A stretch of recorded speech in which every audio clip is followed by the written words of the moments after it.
এই সেলিমের বাপ দাদা 14 গোষ্ঠী, তার সে নোয়াখালীর ছেলে, তার পুরা নারী নক্ষত্র হাড়ি সহকারে আমরা জানি। তাদের বিরুদ্ধে একটা আলোচনার পরে আমাকে বলছে, ভাই আপনাদের কথা মানুষ শুনে যা বলবেন সত্যটা বলবেন। আমাকে এই কথাটা আপনার আমি মানবো, অবশ্যই সত্য আমরা লুকাবো না ইনশাআল্লাহ। পরে উনি বলছেন যে ভাই বসে একটু আলোচনা করি। আমরা চলেন আলোচনা করি। আলোচনা শুরু করলাম, 2 দিন কথার পরে আর উনি রিপ্লাই দেন নাই, এরপর থামে গেছে। এখনো আছে আমার সাথে কনভারসেশন। তার মতো মানুষ তো পেটে পাড়া দিলে 10 টাকা বাইর হওয়ার মতো কথা, কিন্তু কোটি কোটি টাকা খরচ করতেছি। কোথেকে আসছে সে সমস্ত টাকা? একটা মাহফিল করতে হুজুরদের ঘাম ছুটে যায়, দিনকে দিন চাঁদা কালেকশন করতে করতে অবস্থা খারাপ হয়ে যায়, এরপর দেখা যায় ঘাটতি থাকে।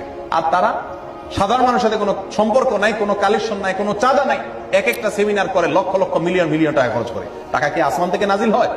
সমস্ত টাকা ইহুদি এবং খ্রিস্টানরা দিচ্ছে। তাদের মূল কাজ হলো আলেম ওলামাদের বিরুদ্ধে বিশুদ্ধার করা, বাস এটাই হলো মেইন কথা। আপনি যার নাম বললেন, এই যে কি শায়েক, এই লোকটা, এই ধরনের তো বাংলাদেশে হাজার হাজার মোল্লা মুন্সি আছে।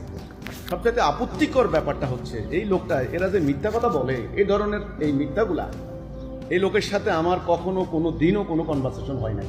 জালেমদের সাথে কথাবার্তা আমি বলি না। ওরা আমাকে প্রতিদিন খালি আমন্ত্রণ জানায়, আহ্বান জানায়, 5 মিনিটের বাহাজ 2 মিনিটে উড়াই দিবে, 3 মিনিটে গায়েব করে দিবে। তা আমি বুঝেছি এরা অজ্ঞ, জাহেল, এরা মিথ্যা কথা বলে। আমার নাকি সে নারী নক্ষত্র জানে, সে আমার কি নারী নক্ষত্র জানে? সে কি আমার বাড়িতে গেছে? যাই। সে যে বললো যে তারা জনগণ থেকে কালেকশন করে করে একটা মাহফিল করতে পারে না, পারবে কি করে? মাহফিলের সিংহভাগ তো তোমরাই নিয়ে যাও। মাহফিলের সিংহভাগ 1 লাখ টাকা উঠলে হুজুরের পকেটে যায় 60,000 টাকা। তো মাহফিল করবাটা কেমনে?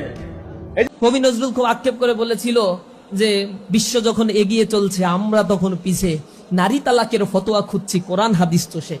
নারী তালাক কোথায় হয়, কয় তালাকে এবার ঘর সংসার ভাঙবে, কোনটা আবার জোড়া দেয়া যায়, এইগুলার ফতোয়া খুঁজতে খুঁজতে আলেম ওলামাদের জীবন শেষ।